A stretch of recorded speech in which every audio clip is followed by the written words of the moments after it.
Olá, esse é o De Letra em Ponto, eu sou a Renata e hoje nós vamos falar um pouquinho sobre Moby Dick, esse clássico maravilhoso escrito por Herman Melville.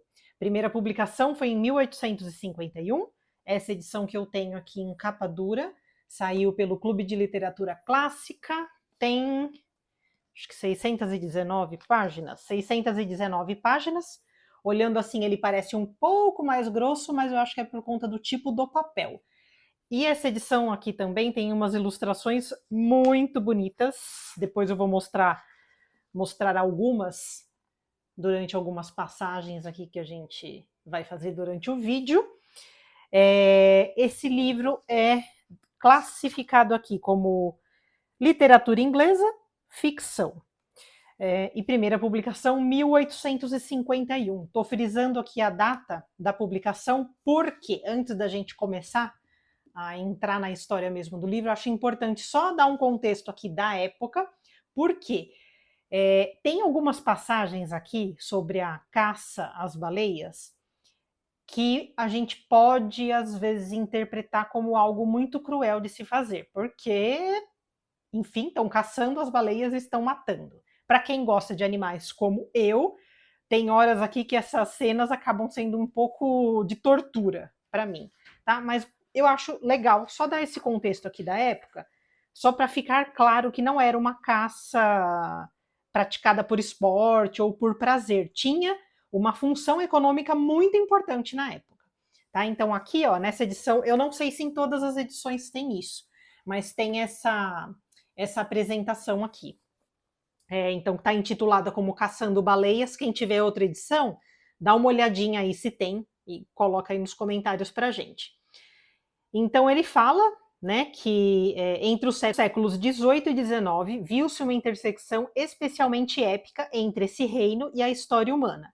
A partir da costa leste dos Estados Unidos, teve lugar a era dourada da pesca baleeira.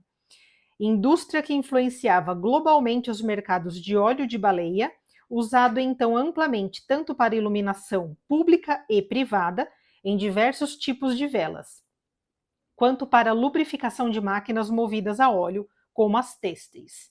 Economicamente, portanto, a baleia era uma commodity preciosa. Na metade do século XIX, cerca de 20 mil marinheiros eram empregados em 700 navios baleeiros, que perseguiam sua caça sob a bandeira americana. Eu achei importante só contextualizar aqui, não estou nem concordando nem discordando, mas foi uma passagem da história com H, com esses motivos, para que eles caçassem as baleias. Bom, Moby Dick, basicamente a história vai ser aqui com o nosso personagem principal e narrador, Ismael. A gente já vai falar um pouquinho mais dele, tem aí alguns paralelos com o Ismael bíblico. Inclusive, aqui, durante a leitura inteira do Moby Dick, tem muitos personagens que têm referência bíblica. Então, tem até um outro vídeo aqui que eu fiz, que eu falei isso, né, da importância da gente conhecer a Bíblia, ou pelo menos ter uma noção, por isso que eu tô lendo, gente, eu tô lendo essa edição aqui, ó, Bíblia do Peregrino. Tô lendo bem devagarzinho conforme dá tempo, mas é muito legal, conforme você vai avançando. Eu comecei pelo Antigo Testamento, falam que não é o ideal, né? Porque é mais difícil, mas enfim, comecei, então vou seguir por ele mesmo. Então, a história basicamente é do personagem principal, Ismael, que resolve entrar ali em embarcação e seguir na caça às baleias, né? Como isso era uma atividade que estava ali em alta na época, então tudo dá a entender aqui que quando tudo dá a entender, não, o próprio Ismael fala aqui, né, logo no primeiro capítulo, que toda vez que ele se sentia ali desanimado, sem muito propósito, ele sabia que era hora dele se lançar, se fazer ao mar, é a expressão que ele usa, né? Então ele começa falando aqui, me chame Ismael. Já começa o primeiro capítulo assim. Então ele fala, sempre que percebo o amargor me moldando os traços da boca, sempre que é novembro úmido e chuvoso em minha alma, sempre que me vejo parando sem querer diante de lojas de caixões e me juntando a todas as procissões funerais que encontro, olha que mórbido, hein? Olhando caixões. e especialmente quando meus desalentos de tal forma me dominam que só um forte princípio moral é capaz de me demover da decisão de sair à rua e ir metodicamente derrubando os chapéus das cabeças das pessoas, nessas épocas percebo que já passou da hora de me fazer ao mar o quanto antes. Olha o que ele fala aqui a seguir. É o substituto que arranjo para a arma e o tiro. Ou seja, ele fala que nesses momentos aí que ele sente essa depressão, ao invés de cometer ali o suicídio, ele vai para o mar. Aí outro ponto também que ele coloca aqui é que no mar ele é tratado como todos. Então ali ele vai ter as obrigações dele, ele vai receber ordens, ele tem que cumprir as tarefas dele, por alguns momentos ele é humilhado, então tudo isso talvez traga para ele ali aquela sensação de estar vivo, de ter que fazer algo, de ter que provar algo para ele mesmo.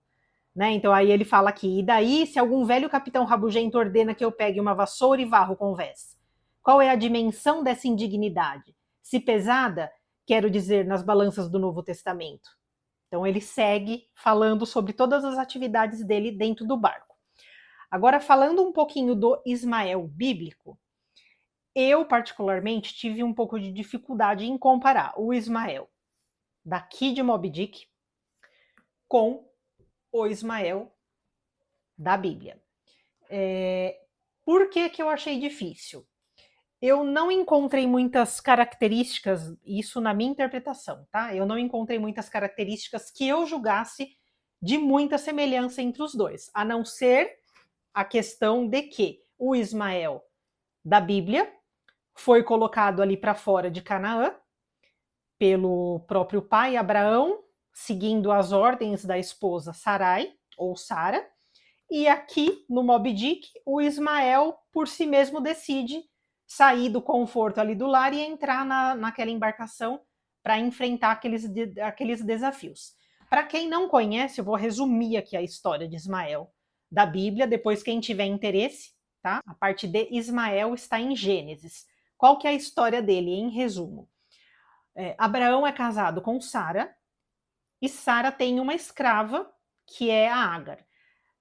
A Sara, ela é estéril, e era comum na época, era um costume de que quando a mulher é estéril, ela pode oferecer a escrava ao marido para que os dois tenham relações e que a partir disso surja um filho, surja um herdeiro, que na verdade vai ser considerado herdeiro no caso aqui do Abraão e da Sara.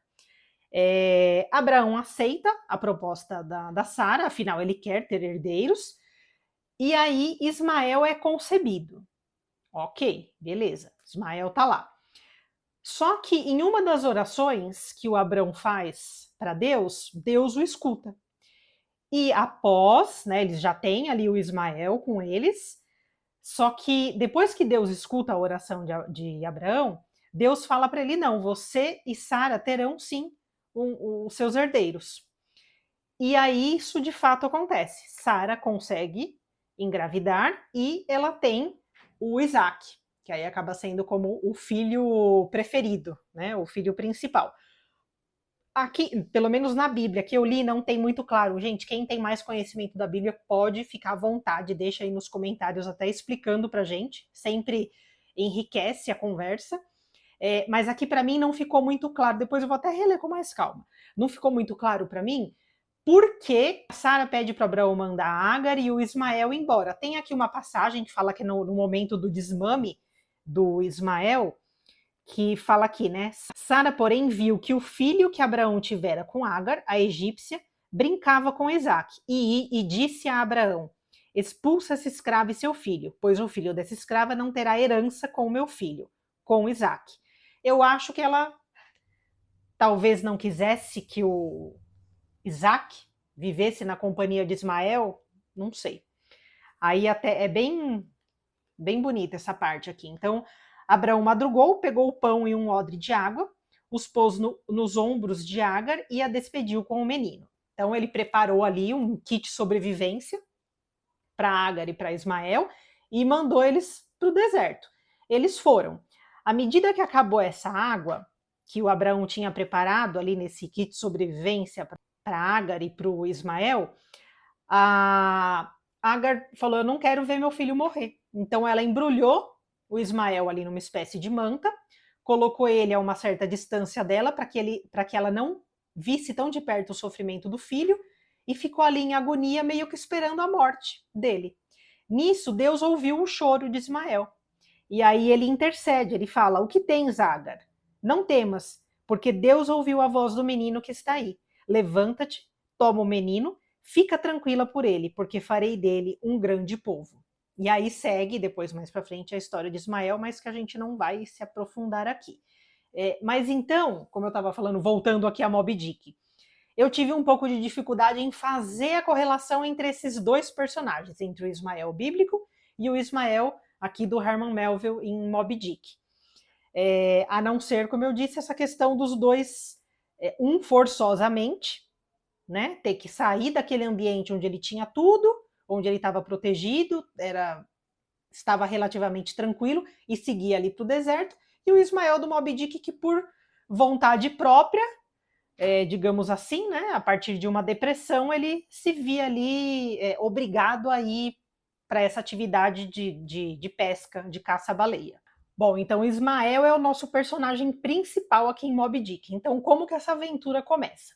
Então, nesse momento que o Ismael percebe que não, já chega, não tô legal, preciso ir pro mar, ele pega uma mochila, arruma ali as coisas dele e vai para se oferecer para trabalhar em um desses navios, né? Era comum isso, a pessoa chegava ali, ela se apresentava para o capitão daquele navio, ele fazia um certo tipo de entrevista, oferecia ali o salário que aquele homem ia receber e firmavam um acordo. E essas expedições, elas duravam anos, então eram 3 anos ali no mar. Né? É bem legal ir acompanhando aqui a história. Então, o que ele faz? Ele pega e ele vai ali com destino a New Bedford. Só que o que acontece? Quando ele chega lá, a embarcação que ia levá-lo até Nantucket, não sei se eu estou falando certo, tá? Esses nomes aqui, mas acho que dá para entender o que eu estou querendo dizer. Quando ele chega lá, ele vê que a embarcação que ia levar até Nantucket já partiu. Então ele se vê obrigado a procurar algum lugar ali para ele dormir, para ele se alimentar durante aquela noite, para no dia seguinte ele ir atrás de outra embarcação. Então ele começa a vagar ali pelas ruas, ele vai olhando, fala aqui ele descrevendo as ruas, os nomes das estalagens, das pousadas que ele encontra, e aí ele encontra a pousada que ele resolve que ele vai ficar. E aí, em meio a várias pousadas que ele passa ali, lê o nome, observa mais ou menos como que é, ele encontra essa pousada do esguicho e resolve entrar ali. Então ele entra, gente, essa parte aqui para mim foi a mais divertida do livro, essas partes aqui antes dele ir para a embarcação. Aí ele fala aqui, né? Procurei o senhorio e dizendo-lhe que eu desejava ser acomodado num quarto, recebi como resposta que sua casa estava cheia, não havia uma cama sequer desocupada. Mas espera aí, acrescentou ele, dando pancadinhas na testa. Você não tem nada contra dividir o cobertor com um arpoador, né? Ele pergunta pro Ismael. Imagino que você vá caçar baleias, então acho bom já ir se acostumando com essas coisas. Aí Ismael fala que nada, né? Que dividir cama com alguém, ainda mais com outro homem. E ele começa a, depois aqui em alguns momentos, né, falar, não, imaginando as roupas desse arpoador, que deve ser, as cuecas devem ser sujas, e falar, né, imagina esse cara encostando em mim, e vai descrevendo. Aí o que o Ismael fala? Bom, vou me virar aqui num banco que tem lá, ele tenta deitar lá, só que aí na hora que ele deita, ele vê que os pés dele, uma parte razoável do corpo dele fica para fora, né, das canelas assim até os pés fica para fora. E tá frio, ele tá ali, fala, gente, que coisa, e ele não consegue dormir de jeito nenhum. E aí ele muda de ideia e vai lá procurar o senhorio de novo e vai falar para ele que não, né? Falar, eu mudei de ideia. Ah, e na verdade esse senhorio, ele não que ele faz um certo suspense, mas ele não fica muito preocupado em querer dar satisfação para o Ismael ali, para explicar para ele. Ele explica do jeito dele ali por cima, mas fala, o cara tá acostumado, né? pescador, ele vai dormir em qualquer lugar. E aí o Ismael fala, bom, eu vou... Ele tá ali naquele banco desconfortável, ele fala, eu vou ficar de olho, na hora que o tal arpoador aparecer, dependendo de quem for, eu até me arrisco a dividir a cama com ele, né? E ele fica ali meio de olho e ele não vê esse tal do arpoador chegando. E aí ele vai lá, procura o senhorio e fala, e aí, né? Cadê o cara? Quem que é ele? Ele como que é? Aí vem a descrição aqui do senhorio. E o senhorio fala que, na verdade, ele tá demorando para vir. Cadê? Deixa eu achar a parte aqui. Tô falando, acabou de chegar dos mares do sul, onde comprou um lote de cabeças embalsamadas da Nova Zelândia. Aí aqui na nota do tradutor ele fala, né, na Nova Zelândia, membros proeminentes da sociedade maori exibiam tatuagens em seus rostos e cabeças, que após a morte eram embalsamados como relíquias. Com a colonização europeia das ilhas polinésias do século XVIII e XIX, essas relíquias se tornaram valiosas mercadorias, sendo importadas para o Ocidente. Então era isso que o tal arpoador provavelmente estava tentando vender e por isso ainda não tinha retornado ali para a pousada. Então aí ele fala, né, onde comprou um lote de cabeças embalsamadas, tá, e vendeu todas menos uma. E essa ele está tentando vender essa noite, pois amanhã é domingo e não seria certo sair pelas ruas vendendo cabeças humanas quando as pessoas estão saindo de casa para ir à igreja. Aí, enfim, eles ficam ali conversando, o senhorio tentando explicar para o Ismael quem é esse tal arpoador, e até ele fala, bom, tá ficando tarde, vamos lá pro quarto, enfim, você vai dormir, pronto. Ismael vai lá pro quarto, se acomoda e ele fica meio em alerta, ele fala, bom, eu vou deitar aqui, vou ficar aqui no meu cantinho, quando ele chegar, ele que se esprema aí, enfim, né, ele fica ali. E aí ele fala, finalmente deslizei da vigília para um leve cabecear e praticamente já havia feito um bom avanço rumo à terra do cochilo, quando eu vi um passo pesado no corredor e vi uma luz fraca entrar por baixo da porta do meu quarto. Aí o Ismael fala, o senhor me acuda, pensei eu. Deve ser o tal do arpoador, o infernal vendedor de cabeças. Mas me mantive inteiramente imóvel e decidi não dizer palavra a menos que falassem comigo. E aí ele vê aquela figura entrando ali, ele descreve aqui o arpoador, ele fala, na hora que ele entrou no quarto, ele fez de conta ali que ele estava dormindo, mas ele ficou observando o que ele estava fazendo. E ele começou a fazer os rituais dele. E aí ele fala, né, quando conseguiu terminar a tarefa, contudo, ele se virou. Quando, por Deus, que visão, que rosto, era de um amarelo violáceo escuro, aqui e ali manchado por grandes quadrados de aspecto enegrecido. Sim, é bem como eu tinha pensado. Trata-se de um companheiro de cama terrível. Lutou com alguém, sofreu cortes medonhos. E aí o Ismael vê o arpoador colocando na boca como se fosse um cachimbo, que tem ele fala aqui que ele não sabe se é um cachimbo, se é uma machadinha, e ele tá ali fazendo aqueles rituais dele. Aí, enfim, o Ismael fala, todos esses procedimentos excêntricos fizeram aumentar o meu desconforto. E percebendo que ele agora demonstrava fortes sintomas de haver terminado seus negócios e de vir se deitar na cama ao meu lado, achei que era a hora certa, agora ou nunca, antes que a luz fosse apagada, de quebrar o feitiço que já por tanto tempo me mantivera cativo. No momento seguinte, a luz foi extinta e aquele canibal selvagem com uma machadinha entre os dentes pulou na cama ao meu lado. Gritei. Agora eu não podia evitar. E emitindo um grunhido repentino de espanto, ele começou a me apalpar. Gaguejando alguma coisa sem saber o que dizia, rolei na cama. Aí, enfim, aí o arpoador, né, fala, quem diabos é você? Ele disse por fim. Se não fala nada, eu mata. E enquanto dizia, o cachimbo aceso começou a brilhar à minha volta no escuro. Aí o Ismael começou a gritar pelo senhorio.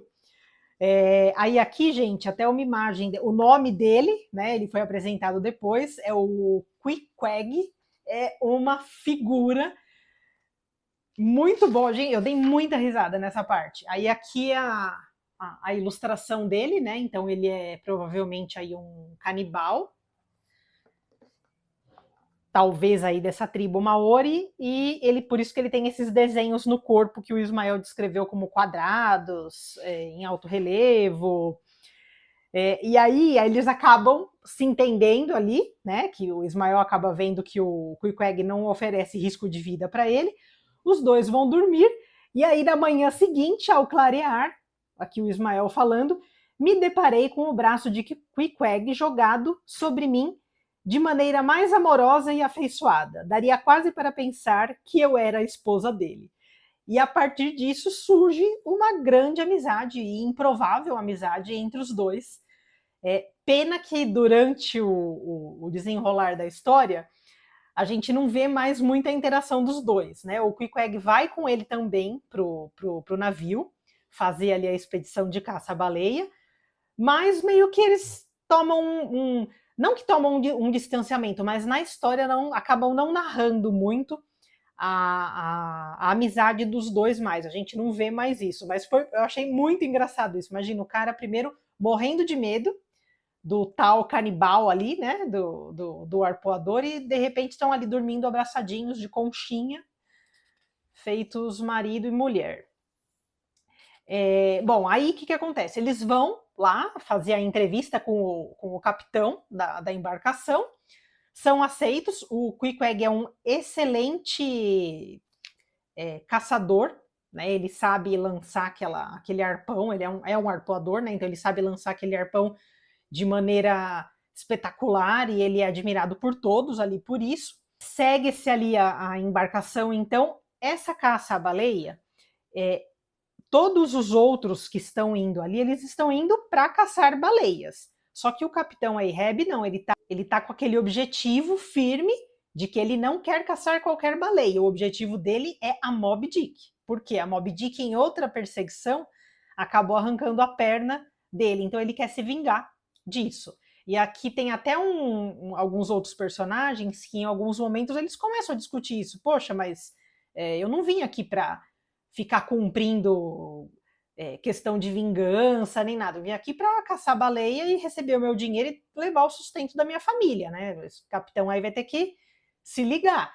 E aí, óbvio que durante essa expedição, conforme as baleias vão aparecendo, eles vão caçando as baleias, sim. Mas o que deixa o capitão Ahab assim estimulado é justamente ficar o tempo todo procurando ou parando em embarcações que vêm ali ao lado deles para perguntar se alguém viu a tal baleia. Ele descreve a baleia, que tem uma característica específica dela, e então ele vai seguindo as pistas dessa baleia, da Moby Dick, para tentar chegar até ela.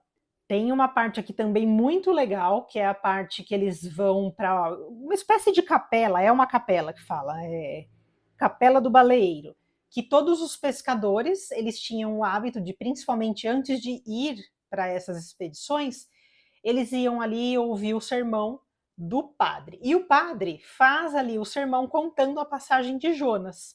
Né? O Jonas aqui no Antigo Testamento, ele está bem, não vou dizer bem no finalzinho, mas está quase no final. Na minha edição, na minha Bíblia aqui, está na página 1922. A história de Jonas, fazendo um resumo, Jonas foi aquele discípulo que ele teve muita dificuldade de seguir o que Deus mandou, ordenou que ele seguisse. E aí ele resolve fugir. Ele fala, não vou fazer o que Deus está me mandando fazer. E ele resolve fugir. E aí ele entra numa embarcação. Essa embarcação, pela presença de Jonas, começa a sofrer vários tipos de ataques, como que eu posso dizer? De fenômenos naturais mesmo. Então o mar começa a ficar mais agitado que o normal, a embarcação quase vira, várias pessoas quase morrem, e aí Jonas fala, né, que é por causa dele que tudo isso está acontecendo, e ele pede para que as outras pessoas que estão no barco o lancem ao mar, fala, só assim que vocês vão conseguir se livrar dessa fúria toda. E eles ficam meio assim, né, falam, nossa, mas vamos jogar o cara no mar, não sei o quê, mas falam, não tem alternativa. Jonas é lançado ao mar, e ele é engolido por uma baleia, e aí ele vai ficar, se eu não me engano, são 3 dias vivendo ali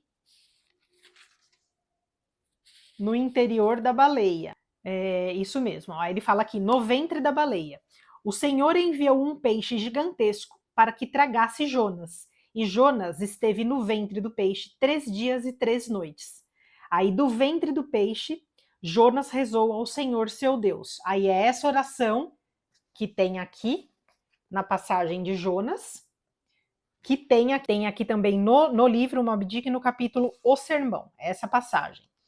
Então ele vai descrever como que é estar ali no interior da baleia, né? Então, no perigo, gritei ao Senhor, e ele me atendeu do ventre do abismo. Pedi socorro, e ele me escutou. Tu me havias lançado ao fundo, em alto mar.